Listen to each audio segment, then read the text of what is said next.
Hey, this is Matt once again. Welcome back to another video. This is another paid request, this time from Jonathan Lindsey.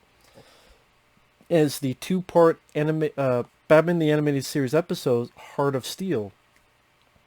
For those interested in requesting pretty much any type of videos or topics, reactions, reviews, re-reviews, pretty much anything, feel free to send it either directly to my PayPal or join my Patreon. Both links are down below in the info box. And I enjoyed it. I enjoyed this two-parter. I thought it was rather interesting. I thought the story was interesting. I could be a sucker for stories involving AI, intelligence, robots. I don't know why. Maybe it's because of the type of films I grew up watching, whether it be Runaway with Tom Selleck, whether it be The Terminator, whether it be enjoying 2001: A Space Odyssey, various other films, watching the Fleischer Superman cartoons, while a lot of times it'd be some, maybe if it's not AI, like robots and such fighting Superman's got to destroy him. This, I wouldn't say it reminded me a little bit about that, but it did cross my mind once or twice. And I like that it was a bit more, I don't want to say out there, but it's nice to see once in a while Batman tackles something that's not just typical thugs and such, a little bit above his pay grade, so to speak. Like, you have this suitcase left behind and found by security of Bruce Wayne's workplace. And the suitcase actually walks, and walks like a spider and has lasers and is able to do this stuff and is stealing stuff. And the guards try to trap it and is able to escape. And then Bruce Wayne changes into Batman, tries to grab it.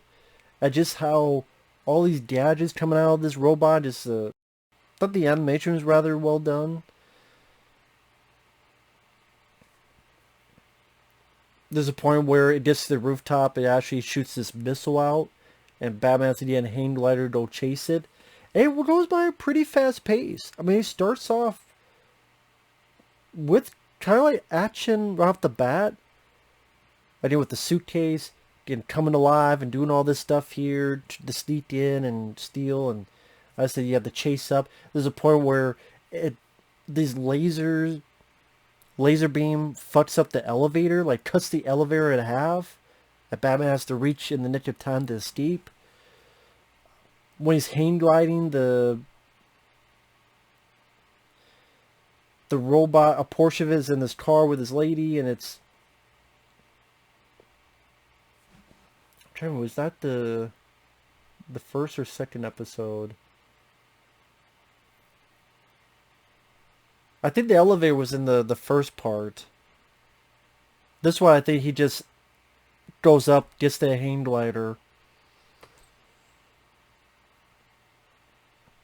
realizes his AI chips have been taken, and I'm trying to remember. Yeah, I think it's in this one where just his hang glider, he gets shot at, he almost falls to the rocks, and he's able to save himself. And you also have Barbara Gordon. I think this is the first appearance of Barbara Gordon, who of course will later be Batgirl. And I thought the voice actress did a nice job portraying the character. You also have this AI computer named Hardak, and its creator, Dr. Carl, played by William Sanderson. And it was nice to hear William Sanderson. He's a character actor I've witnessed. He was in the original Blade Runner. He was in this TV show Newhart. He's the guy who says, "This is my brother Daryl. This is my other brother Daryl." I've seen William Sanderson in other stuff too. He was in Man's Best Friend in the 90s. And it was kind of nice. I just assumed he would be the bad guy, but he wasn't. I thought that was actually a nice little change of pace. It was just the AI computer fucking over the guy's orders and going into business for himself, so to speak. And then going like a little bit of a body statues element where it creates duplicates and kidnaps people like Commissioner Gordon to replace him with these duplicates. And I thought, again, that was an interesting idea. Unless it went by a good pace.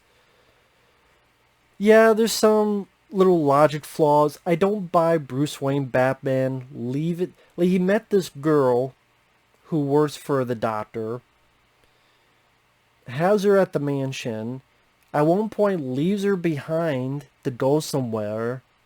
I'm like, I don't see Bruce Wayne being that stupid to let this stranger that he's known for like a day or two, whether lady or not, left alone in this place where you got a fucking bat cave, you got secrets, and the only guy is Alfred, who is not really a young, vibrant fighter. I don't buy Batman leaving this girl alone. And lo and behold, she tasers Alfred, finds out the secret of Bruce Wayne Batman, which you would think Hardak would use that information like as a bargaining tool, as a bargaining chip, or just release it for people to see, or... It seems like not a whole lot is done with that information that it finds out that Bruce Wayne is Batman. You would think, again, it would try to send out messages or look at the database and try to send a message. Like, you would think it would send messages out to maybe Batman's villains? At least give them a kernel of an idea. Hey, by the way, this guy, Batman, you guys been looking for is Bruce Wayne. Like, I mean, Hardat doesn't really do anything with that information. And again, I don't buy Bruce Wayne being that stupid. Well, in Batman 89, to be fair, he brought Kim... Well, no, he brought Kim Basinger in, but Alfred let her get into the Batcave. So to be fair, it was that. And she didn't really leave her... Well, he was still there in the vicinity. It's just Alfred didn't do his fucking job and not let Vicky Vale go into the Batcave.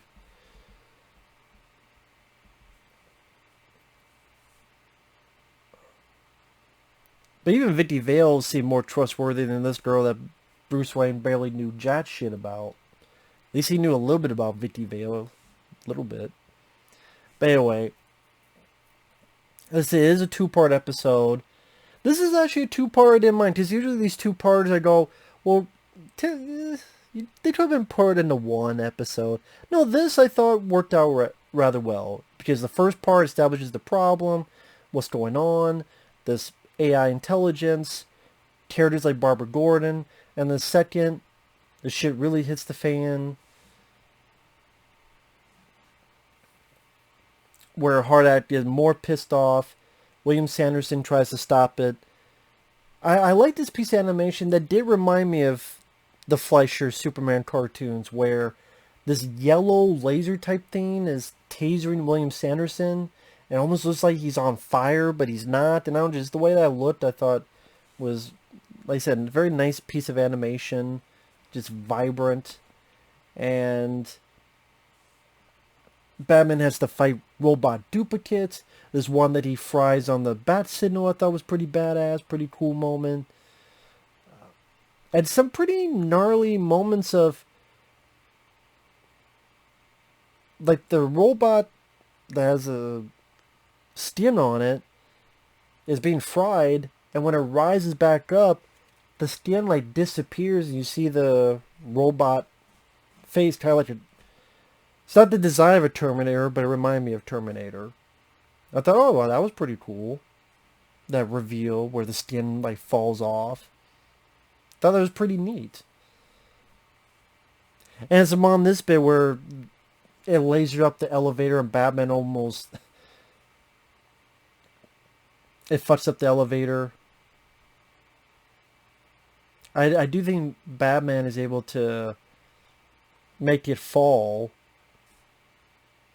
That's what I'm trying to think. If there's another elevator in the first part. Yeah, I can't remember all the details. I apologize.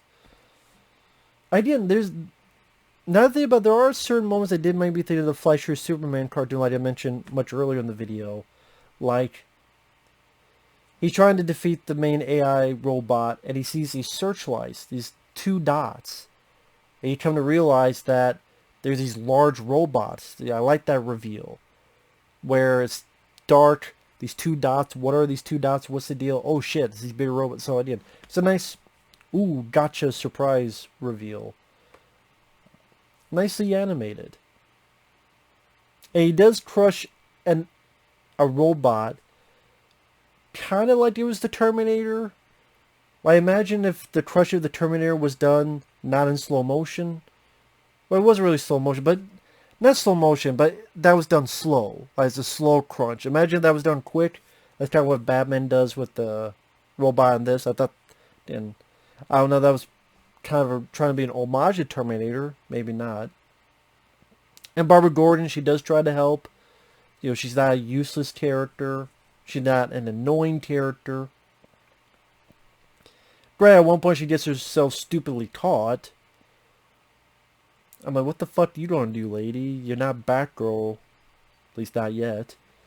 But, you know, she does help Batman get out eventually.